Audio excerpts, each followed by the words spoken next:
Hey, everybody. Welcome to Relish This, the nonprofit marketing podcast. I'm your host, Stu Swineford, and I'm the co-founder of Relish Studio. We're a digital marketing agency geared toward helping Colorado nonprofits thrive. My guest on today's show is Scott Segerstrom. He is the executive director for the Colorado Youth Corps Association. The CYCA really aspires to be the leader in conservation and service and empower corps to change lives statewide. And I think they're doing a fantastic job of that. They really help bridge the gap between people needing service and wanting to serve and bringing all those groups together in order to really make some cool things happen in the state. We talked a lot today about Scott's journey into the nonprofits and into the nonprofit world, how to really scale and be able to bring some additional value to people who, particularly in this time where we can't be in person as much, and how the CYCA is really doing a great job to keep the youth corps safe and keep everybody out there during this pandemic. So I hope you really enjoy the show. So I'm here today with Scott Segerstrom from the CYCA. So that's the Colorado Youth Corps Association, and really excited to chat with you today, Scott. Thanks for being on the show. Oh, thanks for having me. Looking forward to it. My pleasure. So Scott and I go back a few years. We worked on their website at my company, Relish Studio, and we also built a site for kind of one of your sister projects for NR Careers. So those two sites are cyca.org and nrcareers.org, and I'd love to chat with you a little bit about both of those today, Scott, and just see how things are going. But first, tell me a little bit about how you landed at CYCA and how you kind of entered into this whole nonprofit world that we love so much. Sure. I have a very winding and nomadic path to the youth corps world. Like I think is a similar story with a lot of longtime youth corps stakeholders. So I got started right out of college. I went to school at Roanoke College in the Blue Ridge Mountains of Virginia, where I got a really great firsthand education in outdoor recreation and kind of the magic of the outdoors. I'm originally from Wilmington, Delaware, which is a very great place, but does not have a lot of public land and does not have a really strong outdoor recreation economy. That's just the nature of the mid-Atlantic East Coast. And so when I came down to the Blue Ridge Mountains, that was the first time experiencing the magic of those Appalachian mountains and thick forests and gorgeous understories and whitewater and all of the aspects to that. So when I was leaving college, I knew I wanted to do something service related. I was a liberal arts major, and so AmeriCorps was a really great option that fell on my radar. And even better, Rocky Mountain Youth Corps, which is based in Steamboat Springs, Colorado, had an opportunity for AmeriCorps members to build trail. And it seemed like a match made in heaven, where I could pursue my interest in bettering the world and engaging in service and all the fulfillment that came with that, along with being in the outdoors and increasing my skill set. So 2002, drove cross country right off the graduation stage, never went home. Spent one last night in a totally empty dorm room and woke up early the next morning and drove across the Mississippi for the first time ever and did my first trail season in the youth corps world in 2002. Okay. I came back east for a couple years when that season was over, but another opportunity opened in 2004 to move to Moab and south of Moab in Monticello, technically, and work for Canyon Country Youth Corps, where I led an all-Navajo fire crew that was doing fire fuels mitigation work. Wow. So did a season there, eventually did a couple more seasons in Youth Corps in Colorado, and then went back east again, where I worked in the international humanitarian world. I worked for a nonprofit that removed landmines and unexploded ordnance around the world. And why that was important was that was the first experience I got in what eventually would become sort of the, for lack of a better term, the white collar nonprofit world. I managed federal grants, wrote grants, and just sort of got a crash course in some of the skills I use now. At the time, though, working in office as in my mid-20s, still wasn't totally ready for that opportunity. So I went back and joined the U.S. Forest Service as a wildland firefighter and a wilderness ranger. And I worked in Bridger Teton National Forest Pinedale district, which is about 90 miles from Jackson Hole in a unbelievable, amazing place called the Bridger Wilderness. Right. It is an absolute bucket list, I think, for anyone that likes high alpine lakes, really big epic mountains, and lower 48 glaciers. So had the absolute time of my life spending 2 years there rangering around in this unsurpassed ecosystem. But after 2 years there, I basically knew that my time with the federal government was necessarily going to come to an end. I didn't have all of the qualifications to continue in a career in fire, and I was already 30 years old. And so an entry-level nonprofit management job opened up at Rocky Mountain Youth Corps and Steamboat. So the circle coming, totally looping around to where I had started in 2002. I had served in 2005 and 2006 building the Continental Divide Trail, and then came back in 2010 to help run their chainsaw program. And so I worked there, sort of rising through the ranks. And when a position at Colorado Youth Corps Association opened up here in Denver with a statewide focus and kind of a chance to really stretch myself professionally, I jumped at that. And here we are now, executive director, and still trucking. That's awesome. That's a really great story. I love how you bounce back and forth from the East Coast to the Rocky Mountains and desert of Utah. That's really cool. Got to see some neat stuff. And a lot left out of there. I mean, there was grad school in Idaho. It was basically a different state every year from my 20s into my early 30s. Wow.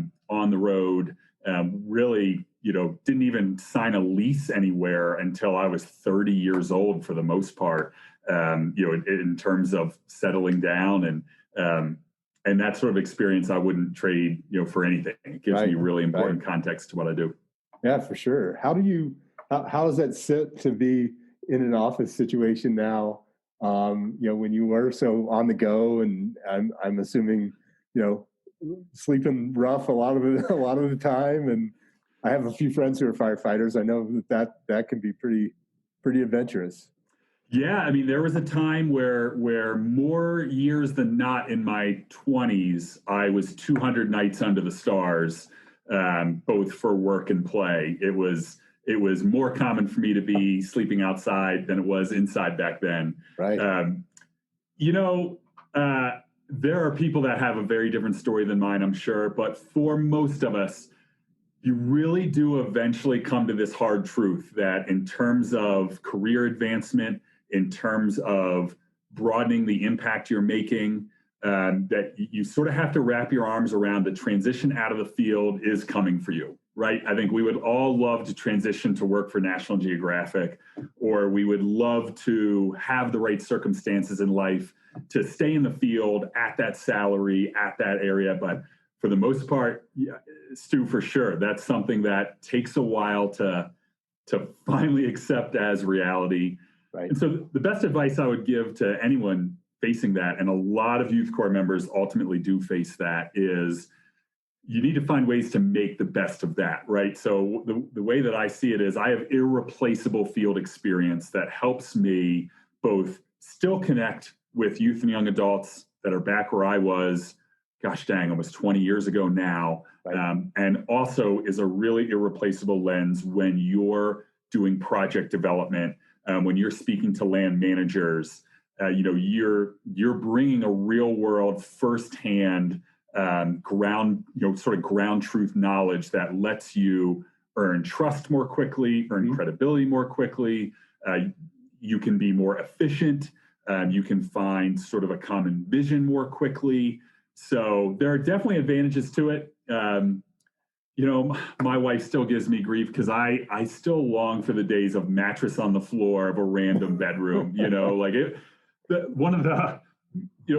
What made it personal to me, it was weird buying a bed, right? So even when I made the transition out of the field, to me, literally spending that money was not rational or a high priority. And it took it took to my mid-30s to be like, no, okay, I actually need to go buy a box spring. I need to go buy a physical bed. Like, there are advantages to progressing as an adult. So there are moments where I still sort of long for those days of living in the hippie house with 8 other friends that are coming and going, and you're all on totally different life stories. But for the most part, you can leverage that experience in a really meaningful way, and you can use it to really benefit the world. Yeah, for sure. I think we talk about scalability a lot, and particularly with solopreneurs, one of the challenges is that if you're the only person doing all the work, there's a finite amount of positive effect that you can actually make when doing that, and that doesn't diminish that positive effect. Yeah. However, as one transitions into from that kind of field work to what you're doing now, you're multiple Xing your effect there in terms of the impact that you're making and that positive impact that you're making in terms of really creating opportunities for groups as opposed to just doing it on your own as part of a group. So that's a really good thought. I mean, there's tension there for sure between, there is great value in going a mile deep in one place with a micro focus. I mean, that is necessary. Sure. My macro level work doesn't exist without micro level work as sort of the balance in the ecosystem of nonprofits and in the conservation sector. One isn't more valuable than the other. I think a lot of it is self-inventory. Right. It is, what fulfills you the most, and what is the impact you are seeking? It's a really good point. I mean, there are definitely folks that know that dropping anchor and going a mile deep and making comprehensive change in that one stripe of the color spectrum is right for them. And that is really important. Sure. For me, my background that was very different. For my 20s, it was being on the move. And then when that fork in the road comes, where I think some people do decide, okay, this is where I want to stay and go a mile deep and make a lasting change in this thing. For me, it was very different. It was, I am more driven by not as deep, but broader and more systemic. Right. It's so fun, though. I'm sure that if you go back to the Colorado trails, it's in those sections that you worked on and be able to see that thing that you built and because I do quite a bit of trail work as well. I know that we met through the Volunteers for Outdoor Colorado crew.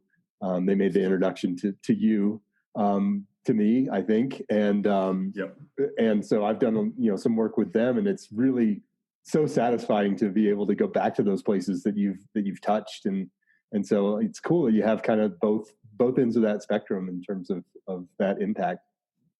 Yeah, and they tell you that will happen, and you don't totally believe it. As a young person, when I joined Youth Corps, Rocky Mountain Youth Corps had already been around for 10 years. The Corps World in Colorado had been around for 15 years, so there was a good base of experience and knowledge. And one of the things my mentors, told you, and one of the things to look forward to is, you're going to leave pieces of yourself all over the state doing this work. And when you get older, it's going to be really special. Yeah. And I didn't fully appreciate it, sort of went in one ear and out the other. And to your point, Stu, when I'm going up Fall River Road off I-70 and, hiking above Empire, I spent 4 weeks there doing really intensive work, and you remember the rocks in the rock wall, and then it's a short leap to the human memories of, man, I remember what happened this day. Yeah. I remember this memory, and then it's not, it's a short leap to then remembering that entire crew culture and where your base camp was. And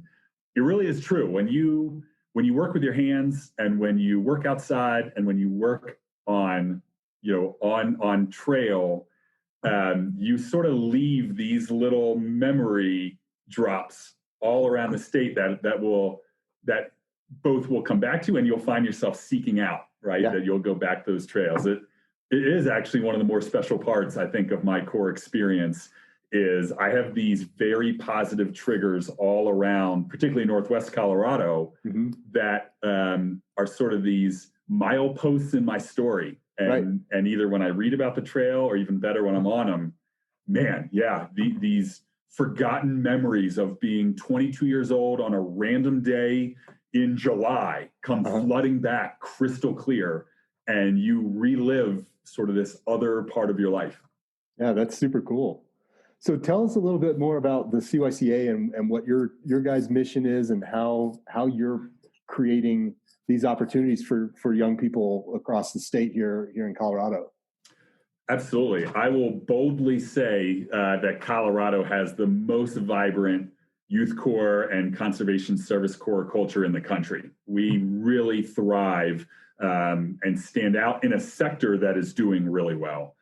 So here in Colorado, we have 8 conservation corps that engage over 1,800 youth and young adults and veterans in a year. And so one of the really inspirational and fulfilling parts of our sector is each of those 8 conservation corps all collaborate and rely on each other and support each other, and have created what is a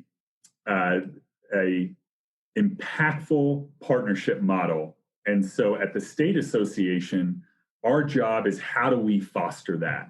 How do we keep these happily collegial, transparent, cross-pollination relationships going? So there's a lot that we do. We do everything from legislative affairs at the state level. So we try and educate and advocate with legislators about what corps are doing and how do we do our work even better.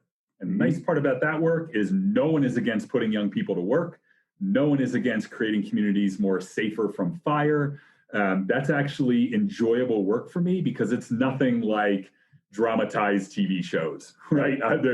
It is joyful to go to folks that are in a position to make a difference and say, hey, here's how you can make lives in Colorado even better. And it's non-controversial, and it's actually kind of a straight line to positive impact. We do fundraising. So we'll go to land management agencies and other stakeholders and provide economies of scale and efficiency where they can work through the association and reach all 8 corps in Colorado at once. And so when you think of the bureaucracy, the necessary bureaucracy, and the process for accessing government funds, using government funds, reporting back on government funds, all of the behind the scenes human power that goes into following the law and going through these long processes, instead of having to do that 8 different times for 8 different corps, they can just work through the association and use taxpayer dollars just much more efficiently. And we can get those dollars out on the ground much more quickly. So the Bureau of Land Management, Colorado Parks and Wildlife, Great Outdoors Colorado, commonly known as GOCO. These are just a few of the entities that work through the association so that we can really spare their resources and allow them to have an amplified effect of their investment. And then probably the third core mission that we have at the association is fostering that communication among corps. So we serve as the Grand Central Station for corps to get in contact to each other, to learn from each other, to look down the road and identify what are the next conversations that we want to have. And there's really no better example of that, both at the state level and the national level, is around the coronavirus. Mm-hmm. Right? Corps had a recognizable season this year. We deployed young people. We did work. It was scaled down and it looked very different, but it did happen. And the primary reason for that is because our sector doesn't compete internally with each other. And so when the virus started to hit, it wasn't looked at as an opportunity to develop new business or elbow out others for partnerships or to try and outcompete and outperform. It was exactly the opposite. Suddenly these town halls sprung up in which corps across the country that we then replicated in Colorado, where they were able to share best practices. What are their new safety protocols? What is the infection rate, which was incredibly low? And you'd think that's surprising. Like, we're everywhere in Colorado. We engage so many youth and young adults, and we have over 1,500 people in our sector. But one of the important things that led to our success, not just partnership, was being in the outdoors turned out to be the safest place you could be. For sure. So when we would self-quarantine and we would essentially get the crew consistently negative, then they became a self-sustaining pod. Yep. So base camp actually became a really safe place. We still observed social distancing. We still, on the work site, we still went through extraordinary risk management measures, but we were also assisted by the fact that being above tree line turned out to be a pretty darn secure place to do work and live and eat and be around other folks. So this spirit of partnership, this spirit of collaboration allowed Coors to develop an entirely new model for the season. So some of the things that we did that were different from any other year, and gosh dang, we hope will be different from any future year, is social distancing in vehicles. Right. We had to go out and secure a number of additional vans and passenger vehicles so that we could minimize the amount of people who were riding together with the windows down. We had to quarantine our tools. So there was no cross-pollination of tools and equipment from crew to crew like there would have been in the past. Not to get too technical, but there is a common way of building trail in which you are spread out with each person doing a little bit different part of the trail, right? So someone's cutting top line and then someone's taking a little bit of the vegetation, and that happens through 3 or 4 members, and then there's a couple people finishing. So it was easy to social distance because you have to socially distance anyway out of risk management. People are swinging tools. You don't want to be within 10 to 15 feet of people when you're building trail anyway. So we just try to do it in masks. So through sort of all of this innovative design and really admirable transparency and sharing of best practices, Coors were able to have a really impactful season. That's great. I know that, or I believe that the Boulder Youth Corps, which originally I think was going to cancel their season. You would know more about this. They did. Did they? Okay. They did. Yeah. They and it was basically a matter of the nature of that program. They could not find an acceptable risk management threshold to have the season. Okay. And a lot of that wasn't related to working in the field. It was related to protocols around vehicle travel. Yeah. Right. Boulder County made the totally understandable decision that they only wanted one person in a vehicle at any time. I get that. The problem is Boulder County is high school students, not all of whom are going to have their driver's license. Right. But that's bearing the lead. On top of that, you literally can't secure 300 vehicles for the 300 members of Boulder County Youth Corps. Right. And so that was an example of where I think the county and the Corps made a heartbreaking decision rooted in science that they just were not able to execute the season. So they were the one Corps that faced that reality, and the other 7 Corps executed just a very different looking season.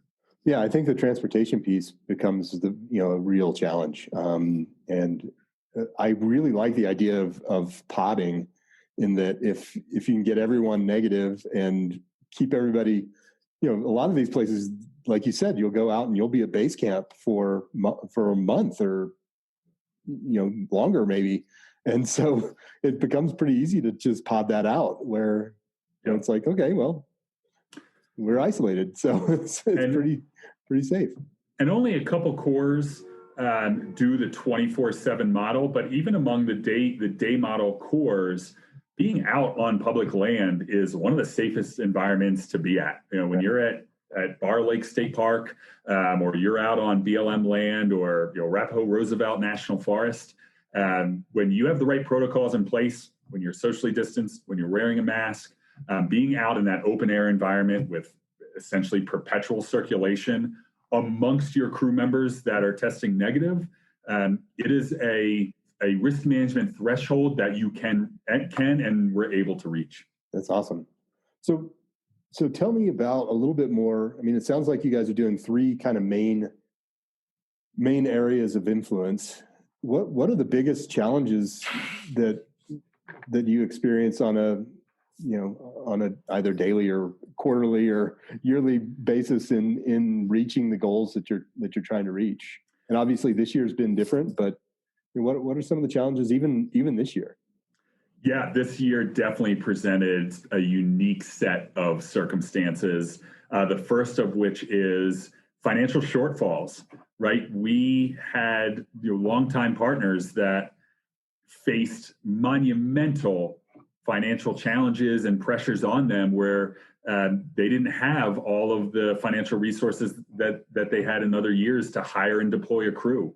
The Youth Corps model is fee for service. So that's our business model is we go and have land management agencies and other stakeholders contract us to then do conservation missions like trail, remove invasive species, fire fuels mitigation, you name it. So that was a huge challenge is the state of Colorado on down are going to face incredible budget shortfalls because of the emergency measures they had to take. Mm-hmm. So it's working with those partners to determine what's still possible, what are additional funding sources that maybe we can bring to the table to supplement those dollars, and how do we manage to find a way to execute these projects?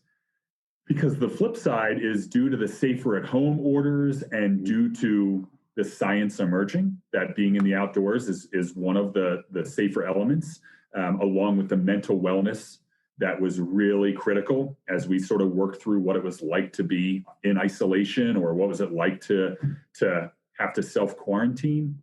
We're seeing our public land get a level of use that it's never seen before. So we sort of had this twofold circumstance where natural resources are facing unparalleled impact to other years. Mm-hmm. While there's dramatically less resources to keep them in workable, healthy condition. Right. So cores occupied a really critical nexus of keeping these local resources open, keeping trails open and safe, continuing fire mitigation plans so that future years don't suffer more as a result of COVID, while trying to develop and find the dollars to be able to do that. So that was a really big challenge, was going to partners and trying to find where were the sources of funding to make that happen. When it came to legislative affairs, it was an oddball session, General Assembly session to say the least. Yeah. It was remote sessions and only being gavelled in 1 or 2 days a week, and quite candidly, and all of the legislative priorities being subsumed by COVID. So even anything that would have been on the docket that would have directly concerned cores, fell off the radar because it was literally, okay, how do we secure PPE and what money goes to that? How do we elevate hospital services? How do we support first responders? And it was for good reason an exclusive conversation around COVID for the most part. And so our legislative affairs and legislator education needed to take a back seat to what was a global pandemic that was taking lives. Sure. So we completely understood, but that was an example of where one of your fundamental missions really needs to be put on hold. And even though it's a way that you really self-identify, and it is one way that you evaluate your success, and it has a really big piece of the pie in what you do, we had to furlough it and focus on other areas. Gotcha. Well, and then it sounds like you had an additional, at least you had what sounds to me like the infrastructure for the communications piece between cores. That was in place. So leaning back onto those processes. It's really cool that collaborative effort. It was a matter of basically from a strategic organizational standpoint, it was a matter of amplifying what you can do and leaving behind what you can't. Right? It wasn't going to do us any good to just spin our wheels and hope that the legislative session, eventually had the bandwidth to shift focus. You knew that wasn't going to happen. And so you had to really move quickly beyond that capacity. Whereas our role as a facilitator of conversations became more important than it ever had, because it was literally about saving lives. Sure. It was, how do we bring these youth and young adults that really need our service? How do we bring them to communities that really need our service? And how do we do that in a way that doesn't endanger them? And so the missions that were in front of our nose that were really important suddenly now took all of our resources. Right. And it was a matter of understanding, what did you need to leave behind you and what do you need to focus on moving forward? Right.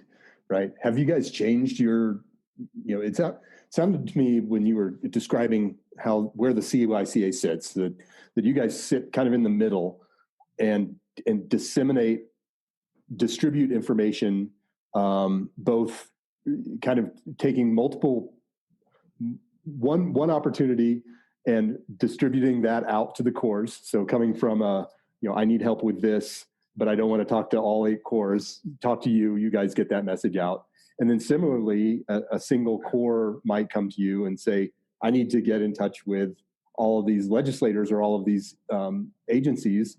And so they come to you, and then you do it that way, kind of this way as well. So it's kind of this two-way street here that you walk on. Have you changed your tactics much in terms of how that communication works? How did that shift in this year? Yeah, that's a good question. In the primary tactic that changed, like the rest of the world, and has now become kind of a pop culture icon, is video conferencing. Right, that was we were sort of shoved into the 21st century in terms of escalating our abilities to have cores to talk to each other. In the past, we had just very traditional means of communication. I was on the road a lot traveling for work. It was a lot of in-person communication because a lot of what we work on is complex and delicate, and so that in-person communication was really critical. Now we've had to supplement that with video conferencing like the rest of the entire world. Beyond that, Stu, I would say we actually haven't had any revolutionary changes. It's a matter of it's a matter of frequency, not delivery. So in the past, where, it may have just been several times out of the year when a core would call up and say, hey, I have a specific question I think the other 8 cores can help me with. Can you facilitate a call? Or we'd have 2 cores independently coming to each other, and we're seeing, there's overlap in need. We need to get you 2 together. We started seeing that happening on a weekly and monthly basis because their needs had grown at the same time their available capacity declined, because everyone was basically in the middle of a hurricane, right, trying to build a model ship. And so as this sort of situation unfolded, we saw our role as a convener and a facilitator really become prominent and become frequently used. So in some ways, we were fortunate that we had to only make some modest shifts in technology in order to make this happen, because we were already in the business of convening and facilitating. Right. But it was a matter of seeing that need, that part of our mission delivery, grow exponentially overnight, where it was, hey, a quarterly situation report by email was no longer going to cut it. We actually need bi-monthly, in-person, virtually, town halls where we dedicate all core staff in the state every 2 weeks to a 90-minute block that we move through at the speed of light.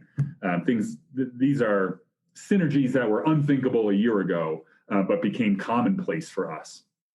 Do you feel like that is the new normal for you, or will you go back to because one of the things that we've seen, and full transparency, that the story that one tells is dependent upon the situation that one's in, right? And so if you have a facility with conference rooms and coffee tables or coffee machines and all that stuff, that's the story that you tell, is that we're this great big agency that does this stuff and has all these things. And then in the absence of that, I think there is the chance that you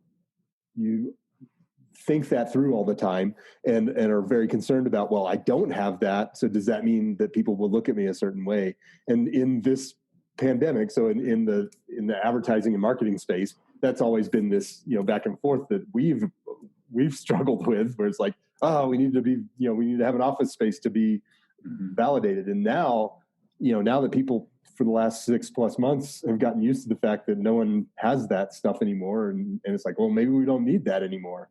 And so the conversation just really, really shifts. And so coming back to what you guys are doing, do you feel like that now becomes how you do things? Yeah, you're outlining one of the really important intersections that CYCA is going to face this fall and winter, which is, as you mentioned, Stu, simply put, what is the future of the brick and mortar CYCA, right. And how does that relate to the human dimension? What is going to challenge me as a manager is what is that human dimension part to this decision? How much do we feed off each other? How much what type of culture of our organization can we facilitate if we were to do a totally remote work environment? Right. And to me, where I'm going to really grow and be stretched professionally is analyzing this more than an inch deep, because an inch deep analysis is proving right now that we don't need brick and mortar, right? That through Slack and through Zoom and through a bunch of our modest technological improvements, we do have workflow, right? We have document flow. We don't have duplication of effort. And so it's going well. What we don't have, though, is that human dimension, right? That we don't have a really defined organizational culture right now because we don't have in-person communication. We don't have in-person collaboration. We don't have a lot of nonverbal communication. And so that's where we really need to think hard, because we are in the people business. We're in the business of changing lives directly. Right, our job is to secure funding and resources and knowledge that then gets poured directly into youth and young adults, getting their first job, growing in leadership and personal development, being introduced to the outdoors. And to some extent, I think our culture needs to reflect that. And when it comes to fulfillment, productivity, work satisfaction, investment in mission, what is lost when you have 4 really effective silos, right, and no tunnels connecting those silos in person? So that's a question we're going to really grapple with, Stu, because I think what's emerging for us is that in a coldly objective analysis, we don't need brick and mortar. Right. We don't need conference room space. We don't need the infrastructure I'm sitting in as we talk right now. But that's not the whole story. It's not the whole story of what work means. It's not the whole story of what supporting each other means. There's an equity, diversity, and inclusion element to this, where at this moment, our staff have all the resources that they need, and they came to us with those resources. That may not always be the case. And I think we need to put some thought into looking down the road and understanding that this family model of CYCA may not always be here, and we don't want a barrier to introducing new family members to CYCA be, hey, you have this fully functional home work environment. that an expectation of coming to CYCA is that you are fully wired, you have totally reliable internet, you have multiple monitors, that, or at least that you have a space where we supply these things for you. Exactly. So I'm also really mindful that there's going to be a legacy to the decision that we make. And the fact that our staff right now has a particular agency to do these things doesn't mean it's always the case. And what that, I want to be mindful of what that means for, the future iterations of our organizational chart. Yeah, it's an interesting dilemma, I think, because, you guys are, and certainly there are veterans that are part of your programs as well. So some slightly older people. But, you're primarily youth focused. And I know that, I consider myself to be a pretty decent worker throughout my career. But if you had thrust me into a completely remote situation when I was 22 or 18 or whatever age, I probably would not have thrived there. There's a lot of that hands-on and so figuring out how to transition, that material and that knowledge and that hands-on stuff that's kind of part of how we all tend to learn is I see that as a big challenge. And fortunately, we do have a lot of these things that you've mentioned, Slack and Zoom and all the other tools at our disposal for that. But at the end of the day, it's hard to replace that mentor, hands-on. Let me grab this thing from you here and just show you how to do this kind of thing. And I think you make a really, really huge point. Well, and for cores, that's irreplaceable. I mean, what here at CYCA, we're 100% administrative, right? All the duties I've outlined is in support of that. When it comes to the cores, they have a totally different answer to this. I mean, that work, you can't build a trail virtually, and it's not sustainable to teach someone how to build a trail virtually. We did our very best this year in terms of front-loading people, and we learned a lot of technology, Google Classroom, and you name it, because we had members self-quarantine before they came to service, generally speaking. Right.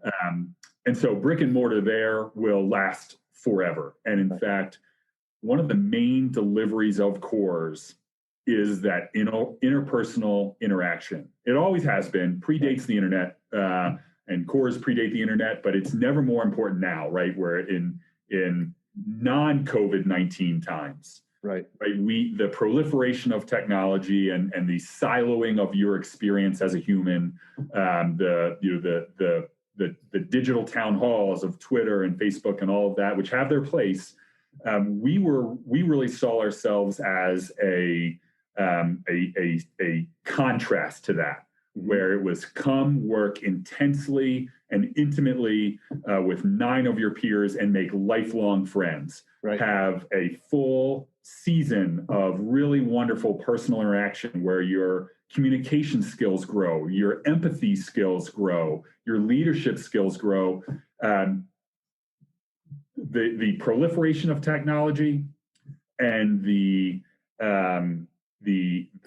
span of COVID-19 will have no effect on that. Right. That mission will outpace anything that comes down the road. Cores will always be about setting your headphones down, setting your phone down, and actually being present in the moment, being present for a day and present for a week and present for a month, and depending, being present with people for up to a year is going to be a part of our impact on youth and young adults that will always be there. Yeah. I'm wondering, as I try and brainstorm some solutions for you guys or things that you could put in place, if it almost feels like there's a technology play here only in the management of those in-person connections. And perhaps the thing that would be most valuable for you guys to be seeking to develop as you're particularly in the space of helping cores manage is that that contact tracking piece. Or my guess is that technology is available for purchase too, or lease, or however you want to look at that. But certainly, facilitating and enabling a one place solution to that contact tracking could be that gold nugget that you guys could create or facilitate for the 8 cores here in the state, where they're tracking pod activity and really, having a good understanding of where everyone has been so that they can keep those pods intact. And and actually tangential, but related to that, Stu, was a couple of our cores were awarded contracts by AmeriCorps to do public-facing contact tracing. So we just dipped our toe in that water a little bit this year. The federal government identified AmeriCorps as very smartly. The federal government identified AmeriCorps as a potential avenue to have AmeriCorps members do this really critical mission of reaching out to COVID patients and doing contact tracing. And so, so as part of their program, they were helping facilitate that. Yeah, they brought along. They onboarded AmeriCorps members whose job it was to do contact tracing for the federal government as part of national service. So they worked here in Colorado to try and save lives by reaching out and doing this contact tracing service. And so it was a pilot program. Only I think a couple of our cores out of the 8 got involved in that. But I think, Stu, you're hitting on something relevant, which is we started to get an orientation to that world, and we learned an awful lot. As you'd imagine, we learned an awful lot about contact tracing, about youth and young adult behavior, and because again, only a couple of our programs are 24/7. So right. The non-24/7 programs, you have our participants going home at night and then having weekends to themselves. And so there was a lot there about developing an investment in those young people in the program, in self-quarantine, in making good decisions. But on the functional side, you are correct. I mean, there is value in tracking crews, tracking where people have been, and really trying to learn from data. Right. Well, it's interesting because that kind of brings up the In Our Careers site that we helped you guys with, and a component of that I don't think most people really had consider a whole lot is that you can have a natural resource career and not be out in the bush. It's like there's data science and there's all of this really interesting stuff happening in parallel with the guys and gals who are out fighting fires and building trails and doing invasive species mitigation and all of the other things that you can historically think of when you think of a youth corps and that type of service or career that that don't require that outdoor stuff. And so there are plenty of opportunities there for people who want to make a difference to nature and to our natural, our environment and natural resources, who don't have to set foot out in that stuff, right?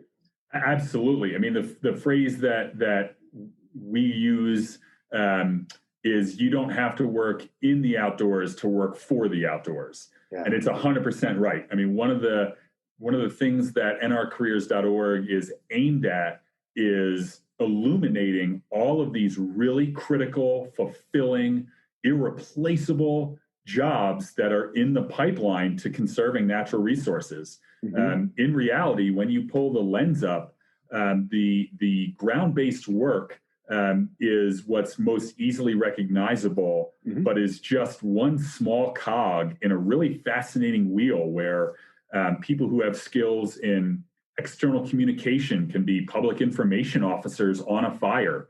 Yeah.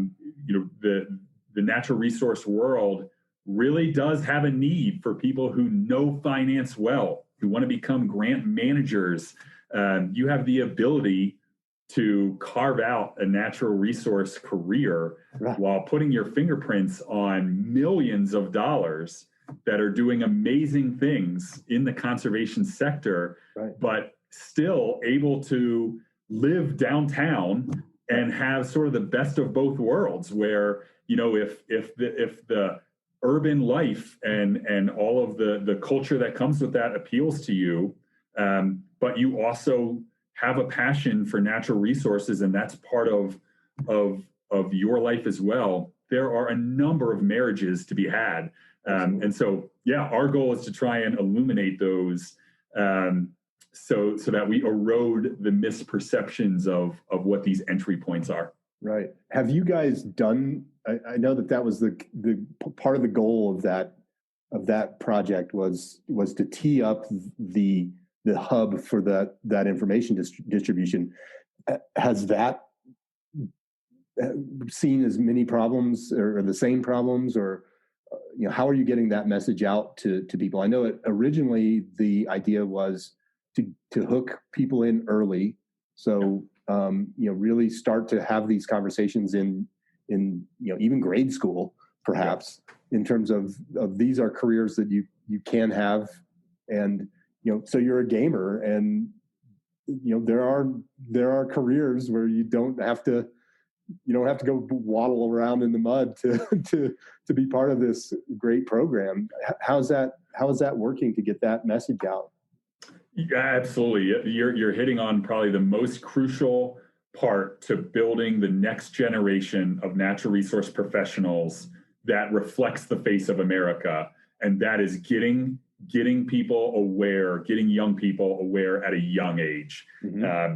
And so it is a multifaceted effort, right? It's a scaffolded effort. So it's about, you know, we're working through partner organizations like Boys and Girls Clubs, school districts, you name it, to try and just start some really positive, understandable messages about what the outdoors is, how do we protect it, and why is it important? Right. And as we move through the continuum into the high school age, that's where we begin to introduce career awareness, and we begin to sort of light that spark of optimism and that spark of knowledge, because you can reach people in college for sure, that mm-hmm. is, and post-college, but the ingredients in their life need to be right by that point, meaning for a lot of jobs, particularly in the government sector, you need to have had the right type of degree. Right. If you're not strategically positioned, it can be easy to miss the number of entry-level opportunities that are out there. If you haven't learned, or no one's told you where to look yet, mm-hmm. and you've charted a certain pathway through school, you know, there are some hard realities that hit 25-year-olds that have the spark go off and decide, oh, like, I actually really loved my time in Conservation Corps. I loved getting my wildland fire certification. I want to be a wildland firefighter. Right. That is possible, but to have a career in wildland firefighting, to do more, to graduate from the seasonal component, now requires some opportunities that you have to reverse engineer, right? Yep. Some certificates that you need college credits to get, et cetera. Yep. So that's why it's important to get the light bulb to go off and that awareness to grow in high school, where they can be, where those students can be strategic about what their next step is, and you're right. reaching them before important decision points. Right. And so that's where the majority of our focus is right now, Stu. So in the Careers in Natural Resources Initiative, our effort to make everything we've talked about happen, we have raised resources, and we are spending quite a bit of our capacity on the high school aged audience. And we're working with youth advisory committees to learn exactly how do we reach high school students and what's the messaging that's going to get through to them. And so that's what's occupying a lot of my time. Right. So are you, you know, obviously you're going to be leveraging the same kind of technology that we're leveraging here today, because you're probably not going into classrooms at this point.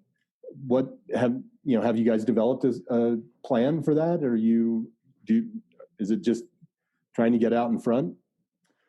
Yeah. So we raised all the money and resources we had pre-COVID. Okay. So so you're exactly right. We have some fantastic supporters behind us that have lent money, which quite candidly is really important and really critical to helping pay for our time and what we're working on. But it was all designed pre-COVID. So in an ideal world, we were supposed to be starting to support pilot programs in the field and evaluate what does work. And instead, we're like the whole world, we're rapidly trying to reverse engineer, like, okay, so how do we do this? Right. That's where the youth advisory councils that we're convening are really important. We're having to do those virtually, to your point. These were in-person meetings, now they're not. But we are going to learn from high school students directly, how did your online education go? What got through to you? What didn't work? What was the most painful part? And what was the most enjoyable part? Right. So, Stu, a lot of what we're working on right now is sort of ground truthing from young people themselves. What was effective for you? What got you excited? What educational strategies worked the best? Right. And trying to then, walk what we hope is that short bridge to what we're doing. So we hope that the high school junior says, man, this was the best parts of my virtual learning. This software is what worked really well. This lesson plan design, I mean, they're probably gonna be less formal than that. Sure. But we basically want to mine them for, what were the teachers that really inspired you and how did they do that? And we think we're going to be able to cobble together a portfolio of, okay, these are the strategies, this is the packaging, these are the design elements and curricula, and kind of overlay that on what would have been more traditional service delivery. Well, so one thing that I think would be an interesting thing to explore is how, again, it comes back to that scalability piece. And so instead of doing, certainly each of these is a one-to-many type of opportunity where, you have a wildland firefighter go into a high school and talk to 30 kids at once, and everybody, is excited and goes away happy. Now, with technology, you do have the opportunity to create kind of a webinar scenario around this, where you have, you're recording each of these things, you're packaging those, and you can then distribute those to all the high schools in the state, and reach thousands of kids. And so, from a scalability standpoint, there's a potential real boon in that we are forced into this kind of remote situation, but in that remote situation, I'm always on the lookout for how can I take this thing that I did once and facilitate a wider audience to that thing. And so, I would encourage you guys to be on the lookout for those opportunities. There's also a kind of choose your own adventure component to that, where building up a library of this stuff, where you have, a wildland firefighter, and you have a tech geek, and you have all of these, you can take and interview each of these components of this bigger machine that you were talking about earlier. And someone can self-select and say, well, I'm kind of interested in how technology works here, but I'm also kind of interested in this other thing. And then, they could then take that and really run as part of putting together their own curricula in a way, and really looking at what are the action items after each of these pieces. So, if this is the path you want to go on, here's the 7-step protocol and the certificate that you need to get at the end of that, where you can really help guide people through that in a fairly systematic fashion, I think. Yeah, and that dovetails exactly what we're hearing from young people. I mean, the the youth advisory councils and our conversations with young people in Colorado, the theme that has really stood out is we want access to the natural resource professionals who have these jobs, and we want unfiltered, truthful, realistic visions of what they entail. So that's been really interesting to hear. And so things that we're working on, that are just starting to take shape for us in our strategies is how do we replicate Ask Me Anything sessions like Reddit runs, where we facilitate ideally probably a live chat, but if not, sort of a curated, managed,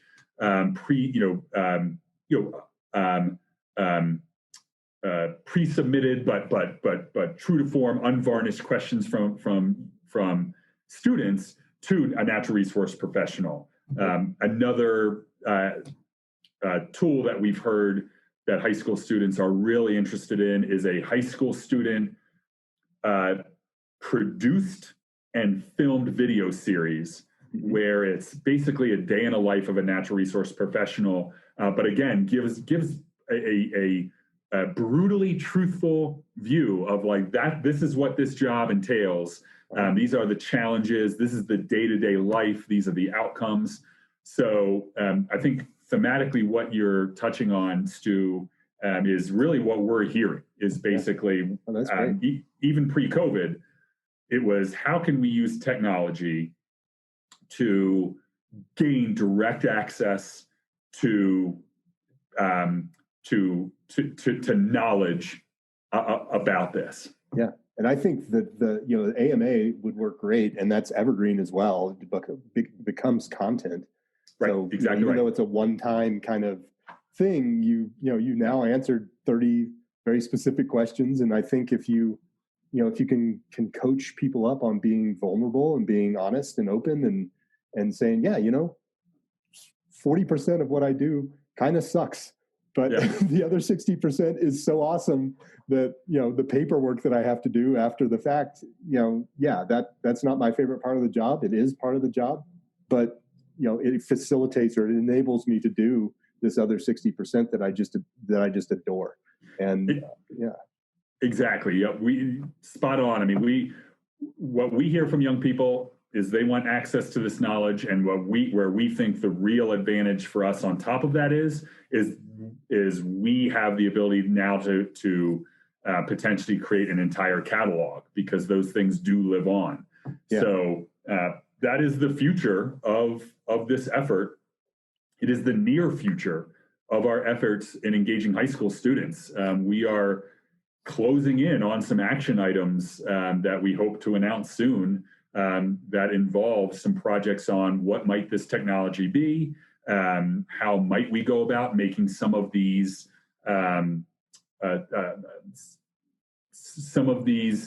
data points available, Ask Me Anything chats and video series and all that. We're not far off from actually beginning to start to take some first steps on those.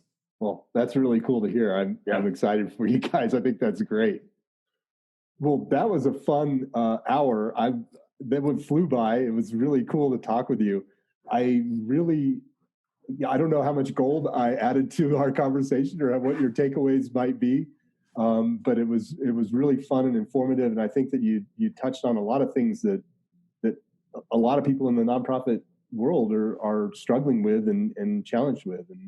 And I'd like to end these with an action item. I'm a big fan of talking, but having something to give people to try out or to do at the end of this would be fantastic. And if you had a takeaway for our audience, it could be anything. What's that action item? What would you like people to do in the next couple of weeks? From what I've seen firsthand, and I think what we see happening around the state is I don't think there's ever a more important time to educate yourself on being a good land steward when you're out on public land. We are seeing people take advantage of the magic of the outdoors and the mental wellness that comes with being in the outdoors, and that's fantastic. It is great to see the next generation of Colorado appreciate and understand in a unique way in our nation's history what the outdoors can do, but that comes with it a responsibility. And so I think the action item is to educate yourself on leave no trace principles, educate yourself on keepitcolorado.com, and learn about what are the easy steps to take to be a good, responsible steward of the land, because it's not much. It is really about just being prepared with a trash bag. It is ensuring that you recognize when there's a social trail as opposed to the durable trail, or understanding that, it is really harmful to hop off the trail to go up to that overlook, because that social trail now results in a lot of destruction. And so that's my main action item is as we see our state parks and our national forests and our national parks see enormous visitation, we're really happy you're out there recreating.